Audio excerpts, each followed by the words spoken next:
Nobyembre 2, 2022. Paghandom alang sa tanang mga kalag sa purgatorio. Ebanghelyo alang sa unang misa. Pagbasa gikan sa santos nga ebanghelyo sumala ni San Juan. Miingon si Jesus ngadto sa iyang mga tinun-an, ayaw kamo kaguol, salig kamo sa Dios ug salig usab kanako. Sa balay sa akong amahan adunay daghang mga lawak, ug muadto ako aron pag-andam og dapit alang kaninyo. Kun dili pa kini tinuod, dili ko unta kamo sultihan niini.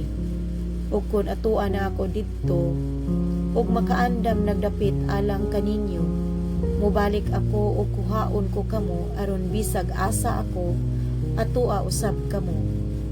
Nahibalo kamo unsaon pag-adto sa dapit sa akong adtuan. Apan si Tomas miingon kaniya, Ginoo, wala kami mahibalo kun asa ka paingon. Busa unsaon man namo pagkatultol sa dalan. Si Jesus mitubag, Ako ang dalan, ang kamatuoran ug ang kinabuhi. Walay makaadto sa amahan kun dili moagi kanako. Ang ebanghelyo sa Ginoo. Daygon ko ikaw, O Kristo.